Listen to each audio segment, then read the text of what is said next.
हम लोग जो पढ़े थे वो यूक्लिड डिवीजन लीमा पढ़े थे, उसी के आगे हम आगे पढ़ाने जा रहे हैं। यूक्लिड डिवीजन लीमा पे प्रश्न है कि दिखाना है कि दर्शाइए कि प्रत्येक धनात्मक समपूर्णांक 2 क्यूब के रूप में होता है तथा प्रत्येक धनात्मक विषम पूर्णांक 2 क्यूब प्लस 1 के रूप में होता है, जहाँ क्यूब एक पूर्णांक है। ये मेरा प्रश्न है, आपके किताब बुक का ये प्रश्न है। ये प्रश्न परीक्षा में श्योर आएंगे। इस तरह के पूरे किताब में 2 या 3 प्रश्न है, इसमें 1 बाय 1 तीनों प्रश्न पूछे जाते हैं। प्रश्न है कि दर्शाइए कि प्रत्येक धनात्मक समपूर्णांक 2 क्यूब के रूप में होता है तथा प्रत्येक धनात्मक विषम पूर्णांक 2 क्यूब प्लस 1 के रूप में होता है, जहाँ क्यूब एक पूर्णांक है। यहाँ पे बदल जाएगा लेकिन ये प्रश्न श्योर आएंगे परीक्षा में, आपको नोट कर देना, ध्यानपूर्वक देखना है। इसमें सबसे पहले हम सलूशन यहाँ करेंगे हल। माना ये कोई धनात्मक पूर्णांक है, तब ये तो हम लोग मान लेंगे कि इसमें कोई भी ये धनात्मक पूर्णांक है, तब यूक्लिड डिवीजन लीमा से, यूक्लिड डिवीजन लीमा आप लोग जानते होंगे, यूक्लिड डिवीजन लीमा से क्यू ग्रेटर देन 0 के लिए यूक्लिड डिवीजन लीमा है। और दिया है, क्या दिया है हम लोगों को प्रश्न में, गिवन क्या है, दिया है a इक्वल 2 क्यूब प्लस 1, ये दिया है, ठीक है। अगर ऐसे आप लोग करेंगे तो देखेंगे यहाँ पे b का मान 2 है, b का मान 2 है। इसमें 0 की r greater r equal 0 and less than a होता है। इस हिसाब से b का मान कितना होगा, इसको ऐसे भी आप लिख सकते हैं चूंकि वहां दिया हुआ है, तो कितना होगा, r का जो मान होगा या तो 0 होगा अथवा 1 होगा। तो बता सकते हैं r का मान ऐसा क्यों होगा 0 और 1, इसलिए होगा कि यहाँ b का मान 2 है और r का मान 2 से छोटा होता है, मतलब b से छोटा होता है। छोटा में 1 और 2, सॉरी 0 और 1 दोनों हो सकता है, 2 नहीं हो सकता है, ठीक है। 0 और 1 दोनों हो सकता है, 2 नहीं हो सकता है। क्यों नहीं हो सकता है कि 2 इसके बराबर हो जाएगा, तो r का मान 0 और 1 हो गया। अब क्या लिखेंगे, इसमें हम ये मान लिखेंगे a बराबर 1, यहाँ b की जगह पे 2 क्यूब, r की जगह पर हम एक बार 0 रख देंगे, पुनः अगर यहाँ लिख सकते हैं r बराबर 0 रखने पर। इसी तरह से अगर r की जगह पर हम 1 रखेंगे,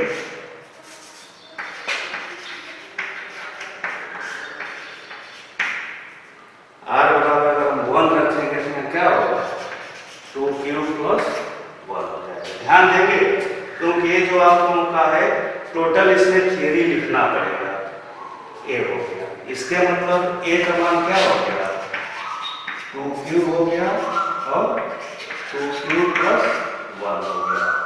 अब देखिए, दर्शाइए कि प्रत्येक धनात्मक समपूर्णांक 2 क्यूब के रूप में होता है तथा प्रत्येक धनात्मक विषम पूर्णांक 2 क्यूब प्लस 1 के रूप में होता है, जहाँ की एक पूर्णांक है। इसमें 2 क्यूब क्या है, सम संख्या है, सम पूर्णांक है, और 2 क्यूब प्लस 1 क्या है, विषम पूर्णांक है, विषम पूर्णांक है। ऐसा क्यों है, ऐसा इसलिए है कि कल हम जैसा कि आप लोग बताए थे, अगर a बराबर हम 2 क्यूब लिखते हैं, अगर क्यूब की जगह पर हम 1 रखेंगे तब ये 2 गुणे 1 बराबर 2 होगा, और अगर क्यूब की जगह पर हम 2 लिखते हैं तब ये a बराबर 2 गुणे 2 बराबर 4 हो जाएगा। मतलब क्यूब की जगह पर कुछ भी वैल्यू आप लिखें, कुछ भी लिखेंगे, 1 2 3 4 5 6 कुछ भी लिखेंगे तो a का मान क्या होगा, सम हो जाएगा। देखिए 1 लिखे हैं तो यहाँ 2 हुआ, 2 गुणे 1 2, अगर 2 रखेंगे तो 2 गुणे 2 4, 3 लिखेंगे तो 3 गुणे 2 6 हो गया, सब सम हो जाता है। इसीलिए लिखे हैं 2 क्यूब सम पूर्णांक है, इसीलिए लिखा गया है कि 2 क्यूब सम पूर्णांक है। अगला जो है, अगर इस तरह से हम लिखते हैं ए इक्वल टू क्यू प्लस 1। यहाँ पे क्यू की जगह कुछ भी मान आप रखेंगे, ये क्या होगा, विषम हो जाएगा। विषम मतलब दो से वो नहीं कटेगा। जैसे मान लो कि एक क्यू की जगह पे हमने रख दिया एक जगह क्या होगा, 2 × 1 + 2, या 2 कम 2 + 1, या 3 हो गया। इधर कोई वैल्यू अगर क्यू की जगह रखेंगे तो यह विषम हो जाता है। इसलिए हम लिखते हैं कि 2q एक सम पूर्णांक है, 2q + 1 विषम पूर्णांक है। यही पूछ रहा है। तो प्रत्येक धनात्मक विषम पूर्णांक कितना के रूप में होता है जहाँ q एक पूर्णांक है, ठीक ना। एक बार और आप लोग समझ लो। इसी प्रकार का एक्सरसाइज 1.1 में बहुत सारे प्रश्न दिए गए हैं।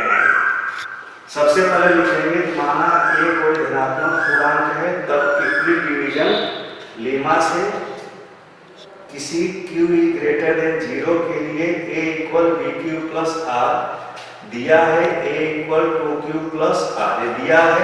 ये आप लोग यहाँ से लिख सकते हैं, जो यहाँ पे है, यहाँ b की जगह पे 2 दिया है, यहाँ से आप लोग लिख सकते हैं, ठीक ना। ऐसे अब तुलना करेंगे, यहाँ पे b = 2 आ गया है।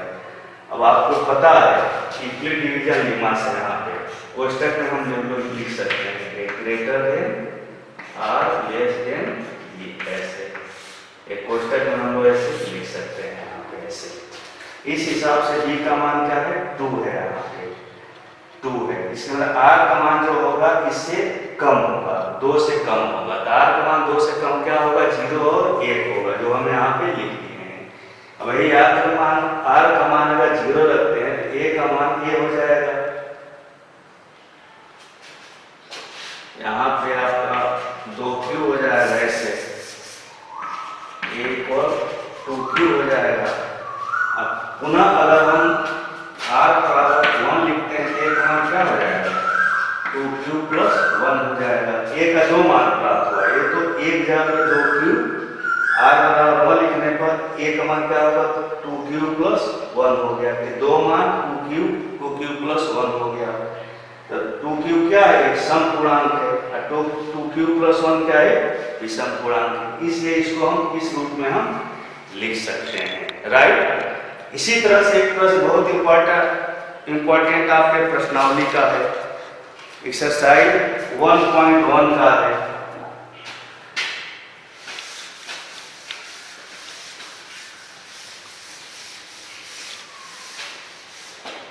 एक्सरसाइज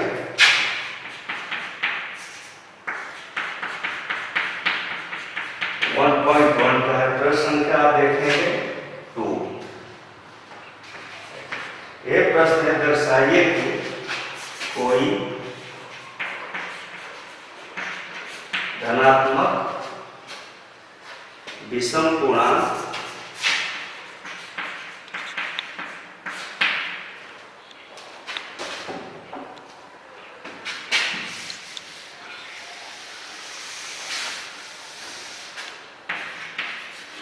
q + 1, 6q + 3, 6q + 5 के रूप में होता है। ये रूप में होता है जहाँ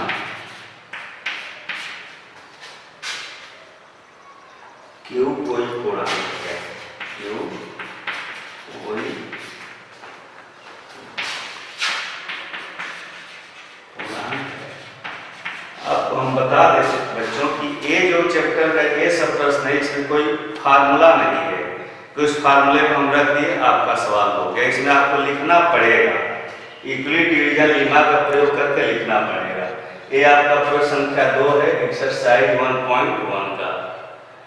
ये प्रश्न ये है कि दर्शाइए कि कोई धनात्मक विषम पूर्णांक, विषम है, विषम पूर्णांक 6q + 1, 6q + 3 और 6q + 5 के रूप में होता है, जहाँ q एक पूर्णांक है। इसमें हम लोग ऐसे ही रखेंगे, माना a कोई धनात्मक पूर्णांक है, तब यूक्लिड डिवीजन लेमा से किसी q > 0 के लिए ए का जो मान होता है बी क्यू प्लस आर होता है, जहां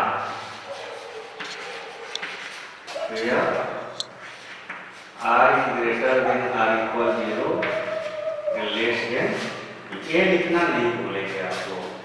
अब इसमें देखेंगे ये दिया है ए इक्वल 2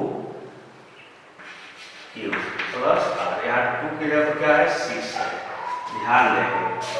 अब आर का मान क्या होगा, अगर इस फार्मूले से इसके अनुसार आप लोग देखोगे तो यहाँ बी की जगह पर कितना है, इसमें b इक्वल 6 है, इसमें देखें b यहाँ पे अगर करेंगे b इक्वल 6 है, अगर b इक्वल 6 है तो इस फार्मूले से r का मान कितना हो जाएगा, देखो b इक्वल 6 है, यहाँ पे 6 है, यहाँ पे आप लिख सकते हैं 0 is less than r less than 6, r is greater than 0 less then 6। r का ऐसा मान बताइए जो 0 से बड़ा हो और 6 से छोटा हो, मतलब 0 से बड़ा अथवा बराबर, 0 से बड़ा अथवा बराबर, 0 1 2 3 4 5 6 भी होगा, नहीं होगा, क्योंकि r का मान 6 से छोटा होगा और r का मान 0 अथवा 0 से बड़ा होगा। देखो 0 अथवा 0 से बड़ा यहाँ तक हो गया, 6 से छोटा ए हो गया। वही अगर ऐसे हम कर देते तब क्या होता है, 0 से बड़ा होता है, ए 0 हट जाता है, राइट, लेकिन इक्वल के मतलब ए भी 0 रहेगा। अगर ऐसे हम कर देते क्या होता, r less than r equal 6, मतलब ए भी 6 इसमें ऐड हो जाता है। ये बहुत काम की चीज है, आप देखेंगे हम लोग बहुत बार पढ़ाए आपको, इक्वल है मतलब 0 रहेगा, इक्वल नहीं है तो यहाँ से 0 हट जाएगा। अगर यहाँ पे इक्वल ऐसे लगा दे ये 0 आ जाएगा, यहाँ पे ए हटा दे ये 6 हट जाएगा, ठीक ना। तो लेस देन 6 होगा, r का मान 6 से छोटा होगा, 6 से छोटा मतलब यहाँ तक होगा, तो r का मान क्या हो जाएगा 0 1 2 3 4 5, 6 नहीं होगा क्योंकि लेस देन है। अब हमें सभी मान इस फार्मूले में रखना है, इसमें यदि r का मान, या यदि नहीं लिखें सीधे लिखें, r का मान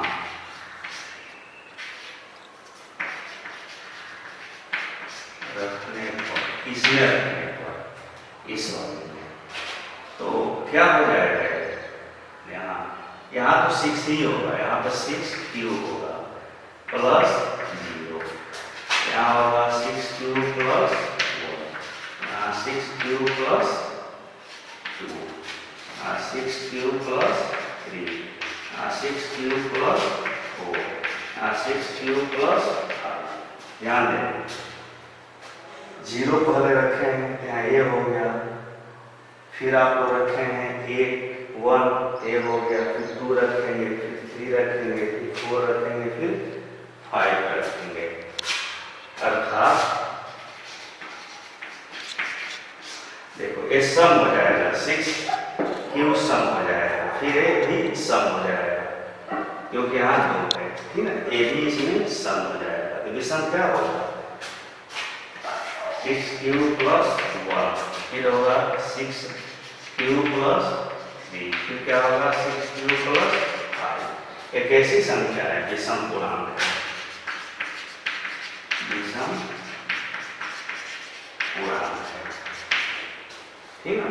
जो पूछ रहा है कि दर्शाना है कोई धनात्मक विषम पूर्णांक इतना रूप में होता है, यही हमको सिद्ध करना है।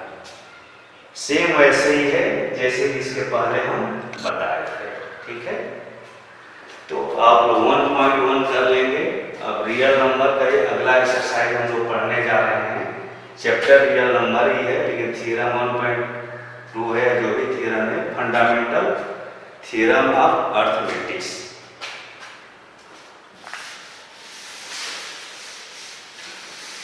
इस सभी का फोटो हम अपलोड कर देंगे, आप लोग किताब बुक नहीं भी होगा तो आप एक्सरसाइज से प्रश्न देखेंगे और हल करने की कोशिश करेंगे, इसके बाद इसका हम हल करके भी डाल देंगे, प्रॉब्लम होगा तो, ठीक है। अब हम लोग पढ़ेंगे फंडामेंटल थ्योरम ऑफ अर्थमेटिक्स। अंक गणित का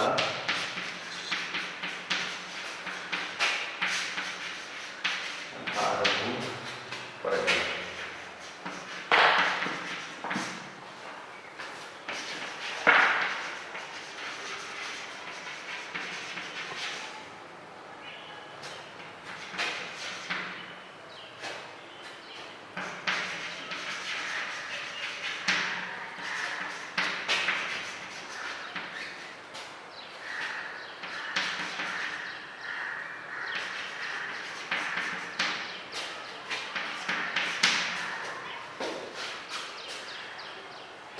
फंडामेंटल थ्योरम ऑफ अर्थमेटिक्स।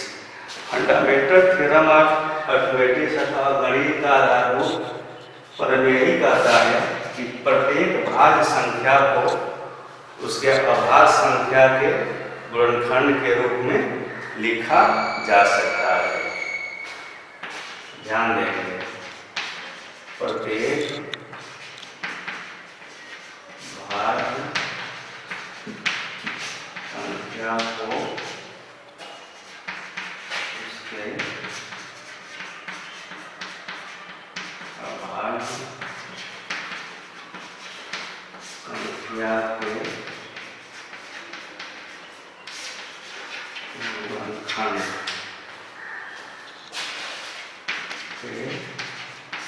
रूप में लिखा जा सकता है। ठीक ना? प्रत्येक भाज्य संख्या को उसके अभाज्य संख्या के गुणनखंड के रूप में लिखा जा सकता है तथा यह गुणनखंड क्या होता है, इसके क्रम के बिना अद्वितीय होता है। क्रम का आना इसमें जरूरी नहीं होता है। ठीक ना? गुणनखंड तथा यह जो है गुणनखंड, जो इसका गुणनखंड होगा उसके क्रम के बिना अद्वितीय होता है, तो क्रम में आना जरूरी नहीं है। समझो कैसे? मान लिया कि यहाँ नंबर है 20 ऐसे, तो 20 को हम ऐसे लिख सकते हैं। ठीक ना? भाज्य संख्या है, ये सब अभाज्य संख्या है। इस भाज्य संख्या को इसके अभाज्य संख्या के गुणनफल के रूप में हम लिख दिए। ठीक है? अब इसके आगे हम बताए थे कि यह गुणनखंड क्या होता है, इसके क्रम के बिना अद्वितीय होता है। इसके मतलब इसको ऐसे भी लिख दे 5 गुणे 2 गुणे 2, ये गलत नहीं होगा, ये भी सही होगा। ये गलत नहीं होगा, ये भी सही होगा, क्योंकि क्रम बदलेगा तो गलत नहीं होगा। यही आप प्रमेय करना है। बहुत दिनों से आप लोग पढ़ते आ रहे होंगे, लेकिन ये नहीं पता होगा कौन सा प्रमेय है। प्रमेय यही है कि किसी को गणित अंक गणित का आधारभूत प्रमेय कहते हैं, फंडामेंटल थ्योरम ऑफ अर्थमेटिक्स कहते हैं। यह प्रत्येक भाज्य संख्या को उसके अभाज्य संख्या के गुणनफल के रूप में लिखा जा सकता है। मतलब ऐसे है 20 है तो इसको अभाज्य संख्या के रूप में हम लोग लिख सकते हैं। ठीक है? मान लीजिए कि यहाँ पे अगर 50 को कैसे लिखेंगे?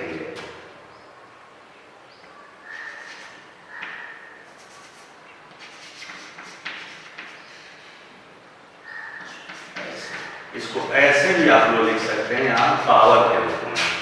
इसको भी पावर के रूप में लिखा जा सकता है, ऐसे 2 पे 2। ये फंडामेंटल थ्योरम ऑफ मैथमेटिक्स है, राइट? इस तरह से आपको काफी सवाल मिलेंगे। ठीक ना?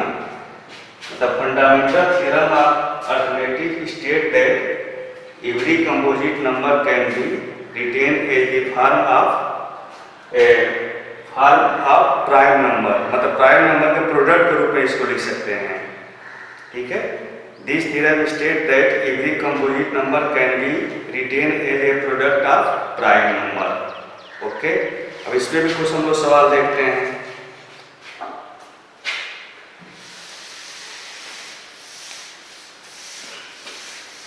फार्मूला बहुत इंपॉर्टेंट है इस चैप्टर के लिए, इसके बाद बताएंगे। सूत्र आप नोट कर लेना इसको।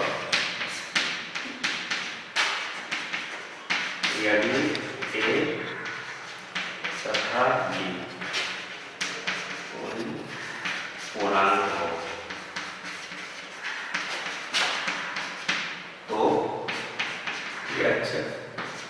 HCF of AB। ये तो कल बताए थे। HCF of AB highest common factor निकालेंगे AB का, इसका LCM निकालेंगे। HCF गुणे LCM बराबर होता है A गुणे B।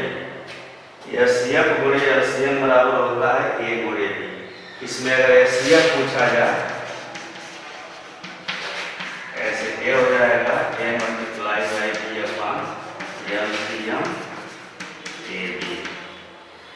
अगर आपको A पूछा जाए LCM पूछा जाए तो ये हो जाएगा A multiply by B upon LCM AB। अथवा अगर A का मान पूछा जाए तो पीरियड अगर क्रॉस मल्टीप्लिकेशन करेंगे तो क्या होगा, LCM AB LCM AB upon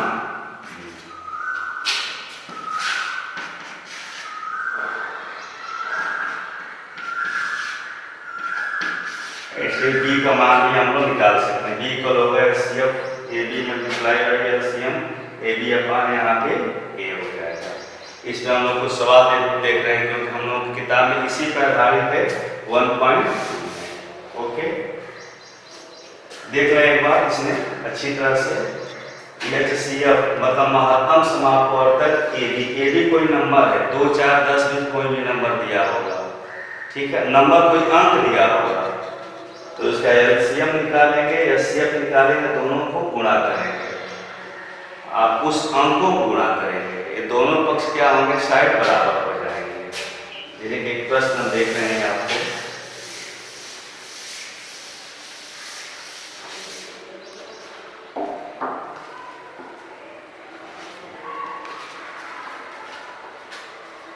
कह रहा है अभाज्य गुणनखंड विधि द्वारा, प्रश्न है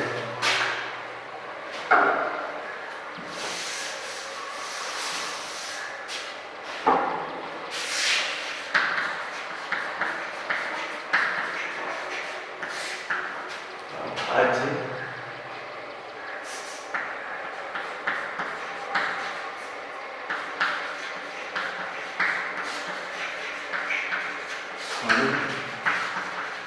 विधि द्वारा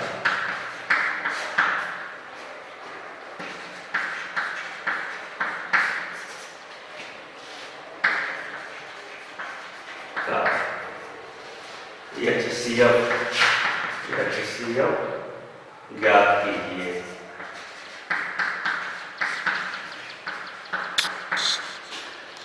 ठीक, इसका LCM निकालो। काफी इंपॉर्टेंट सवाल है चैप्टर के हिसाब से। सबसे पहले अभाज्य गुणनखंड विधि द्वारा दोनों का 96 और 404 का क्या निकालना है, HCF निकालना है। कल तो बताए थे 96 अभाज्य गुणनखंड क्या होगा, ऐसे आप लोग करेंगे तो 2 से काटिए,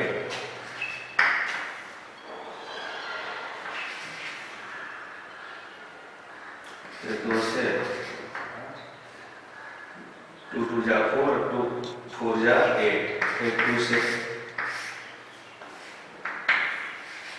फिर 2 से, ठीक, फिर 2 से, ये तो आप लोग बहुत पहले करते होंगे ऐसे। ये क्या हो जाएगा आपका 2 2 2 2 2 3 हो जाएगा 2 पे 5 3। अब हम निकालेंगे इसका, इसको भी आप लोग काटेंगे,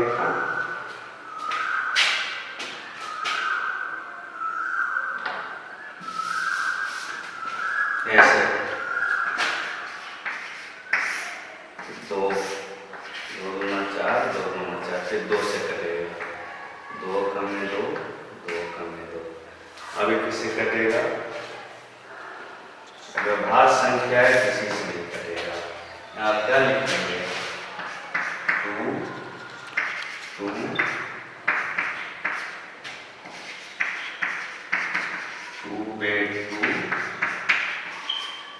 इसका आप क्या निकालेंगे? एलसीएम निकालेंगे।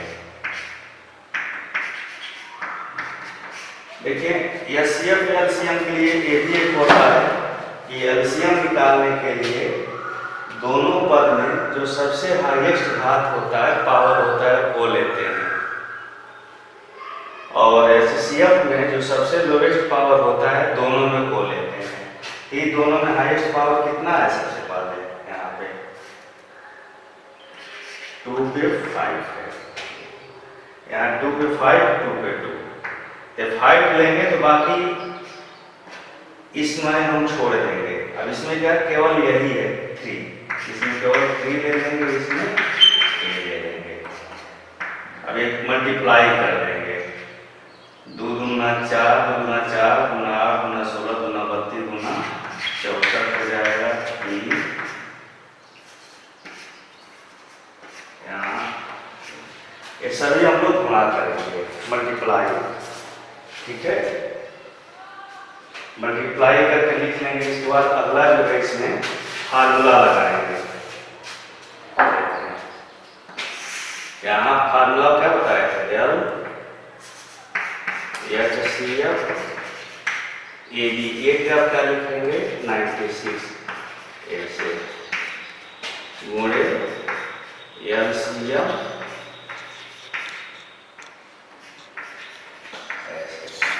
बराबर इक्वल ए मल्टीप्लाई बाई, ये फार्मूला आपको याद होगा कि लिखे थे। अब क्या पूछ रहा है? इसका एलसीएम पूछ रहा है निकालने के लिए। अब इसका गुणनखंड करके एलसीएम निकालने के इसमें पूछ रहा है। तो एलसीएम के लिए आप लोग ऐसे न करके डायरेक्ट भी कर सकते हैं, क्योंकि ये गुणनखंड विधि द्वारा एलसीएम हो गया। डायरेक्ट अगर आप लोग करते हैं एलसीएम तो आप लोग इसका निकाल लिए।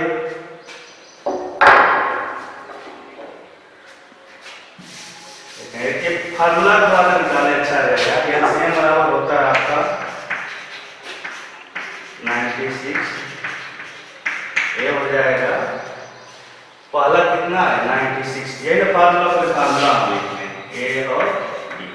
यहाँ A multiply by B upon HCF of A B. देखें आपको फार्मूला लिखते थे, इससे पहले देख लें। ये सब छोड़े क्योंकि इसके सहायता निकल जाएगा, ठीक ना। अब हाल गुणनखंड विधि करें, इसके सहायता से आप निकालो, ठीक है। एलसीएम कितना हो जाएगा? एबी, एबी का कितना लिखेंगे? 96 लिखेंगे, यहाँ कितना लिखेंगे? ए लिखेंगे, ठीक है। ए ग्राम कितना लिखेंगे? 96 अपॉन इसके एचसीएफ एबी का एचसीएफ कितना था? उसमें निकाले थे ना, वो आया था आपका 2 पे 2 था। दोनों में जो कॉमन था वो लिख लिए। इसी को हम लोग हल कर देंगे तो एलसीएम आ जाएगा, राइट। एक बार और देखो, समझ लो प्रश्न। एक कह रहा है कि अभाज्य गुणनखंड विधि द्वारा इतना और इतना का एचसीएफ ज्ञात कीजिए। सबसे पहले क्या करना है? एचसीएफ ज्ञात करना है। एचसीएफ किससे ज्ञात करना है? अभाज्य गुणनखंड विधि द्वारा। जैसे मान लो हम 96 को क्या किए थे? 2 पे 5 गुणे कितना आया था? उसके पीछे मिटा दिए थे हम, 3 आया था ऐसे। और इसका कितना आया था? 2 पे 2 गुणे कितना आया था? इसका एचसीएफ आप ऐसे। ये आपका दोनों में काम क्या? लोएस्ट, इसका 2 पे 2 हो गया, मतलब कितना हो गया है? 4 हो गया, ठीक है। ये नहीं लेंगे, केवल एचसीएफ में जो कॉमन होता है वही लेते हैं, और एलसीएम में जो हाईएस्ट होता है वो लेते हैं, जो कॉमन नहीं होता उसको भी ले लेते हैं, राइट। अब हम एलसीएम निकाल दें। LCM of A B equal to A गुणे B upon HCF of A B, मतलब 96 गुण इसका एलसीएम कितना होगा? इतना गुणे इतना बता यहाँ पे 2 पे 2 पे जब हम क्या लिख सकते हैं? 4 लिख सकते हैं। अब इसको काटेंगे, गुणा करेंगे तो 96 गुणा करके आप लोग देख सकते हो, ठीक है। हम कुछ एक्सरसाइज से प्रश्न बता दे रहे हैं।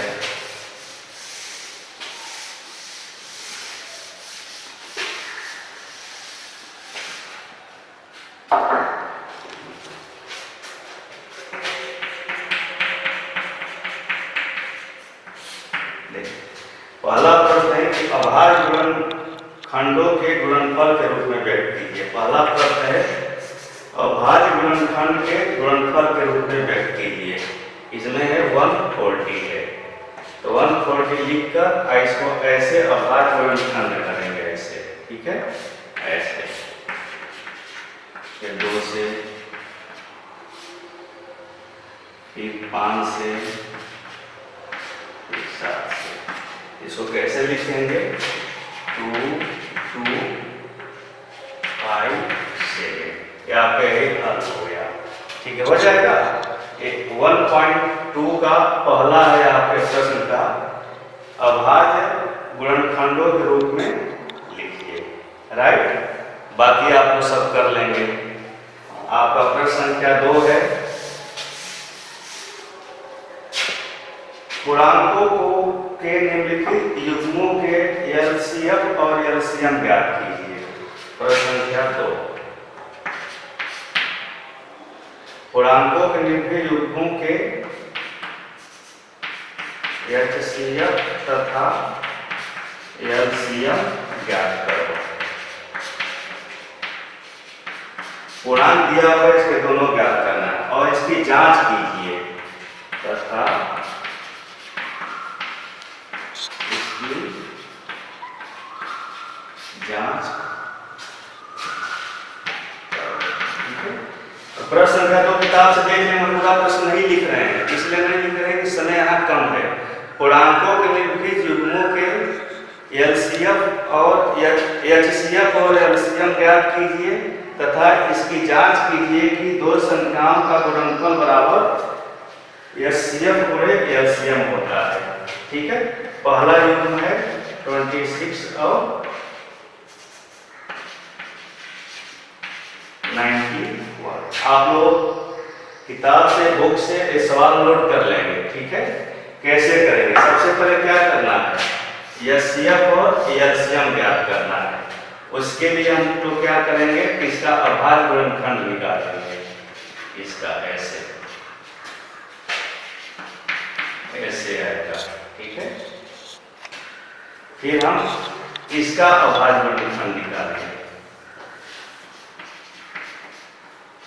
ऐसे आएगा, ठीक है। बोले साथ लिख सकते हैं ऐसे। अभाज्य गुणनखंड आप लोग कर सकते हैं। मान लें कि इसका हम किए हैं तो 13 गुना 26 ही होता है, यहाँ 13 सत्ते 91 होता है। अगर ऐसे भी करेंगे तो भाग देंगे तो 7 हो गया, 7 में 7, 8 9 2 और 7 तरीके 21। जैसे भी आप करें आप लोग जानते हैं। अब इसका क्या निकालेंगे? हम एलसीएफ निकालेंगे, एचसीएफ निकालेंगे। एचसीएफ तो दोनों में कॉमन, दोनों में कॉमन कितना है? 26 और 91। ये है आपका 13। ये दोनों में कॉमन, यहाँ के दोनों में कॉमन है, 13 हो गया। और एलसीएम निकालेंगे, दोनों में कॉमन हो तो पहले लिखेंगे। 13 में दोनों कॉमन है, ये लिखेंगे। यहाँ का लिखेंगे 2 भी लिखेंगे और 7 भी लिखेंगे, ठीक है। अब हमको जांच करना है। क्या जांच करना है? प्रश्न अनुसार प्रश्न में ये जांच करना है कि दो संख्याओं का गुणनफल बराबर एचसीएफ गुणे एलसीएम, ये जांच करना है। तो संख्याओं का गुणनफल बराबर एचसीएफ गुणे एलसीएम, यही हमको जांच करना है। तो संख्या कौन सा दिया है? इसमें ये दिया है, ये दिया है। दो, एक प्रश्न पूछ रहा है, एक यही को ज्ञात करना, दो संख्याओं का गुणनफल बराबर एचसीएफ गुणे एलसीएम। तो दो संख्या 26 हो गया, 91 हो गया, 26 गुणे 91 एक लिखिए। एचसीएफ कितना है? 13। एक कितना होगा? 13 गुणे 2 गुणे 7।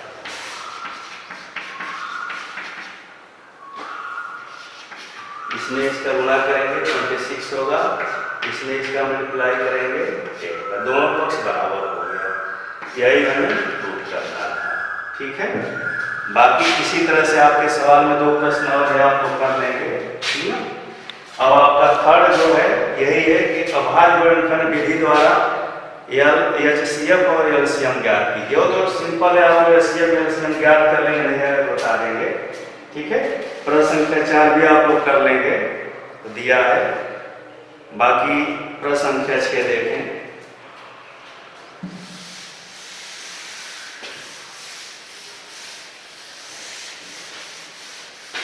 प्रश्न संख्या 6 है, व्याख्या कीजिए।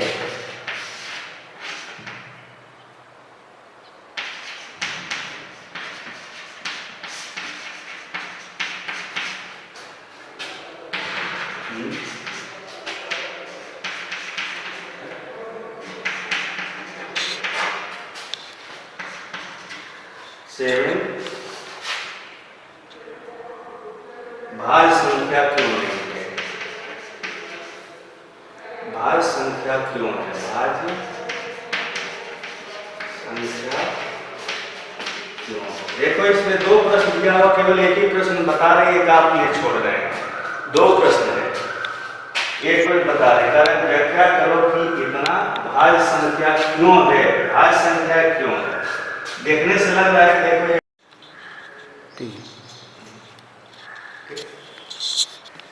प्रश्न है, व्याख्या करो कि 7 × 11 × 13 धन 13 भाज्य संख्या क्यों है। इसके लिए हम यहाँ पे प्रश्न लिख दिए हल। अब इस दोनों से फैक्टर कॉमन क्या ले सकते हैं? 13 रूप में दोनों में है, तो 13 हम कॉमन ले लेंगे। यहाँ पे 13 ये हो जाएगा 7 11 प्लस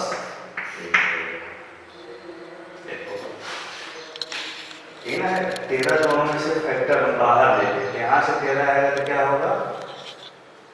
7 बचेगा, 11 बचेगा, प्लस यहाँ 1 हो जाएगा। यहाँ पे आ जाएगा 13,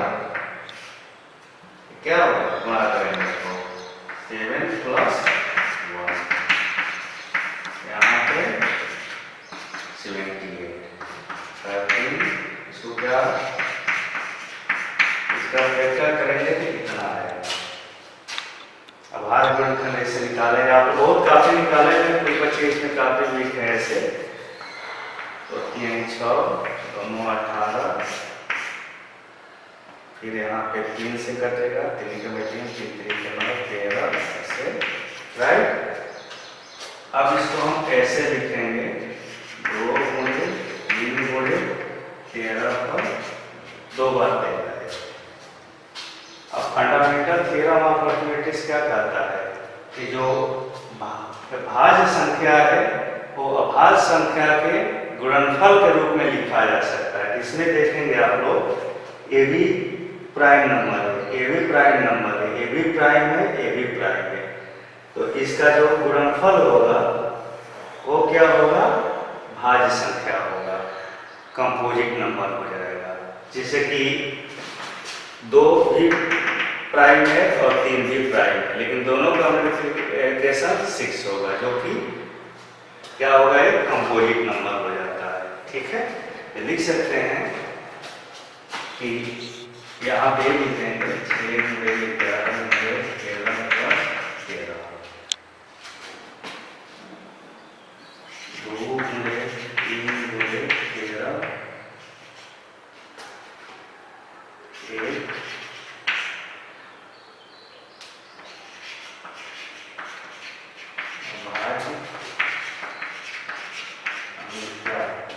या एक अभाज्य संख्या का गुणनफल है,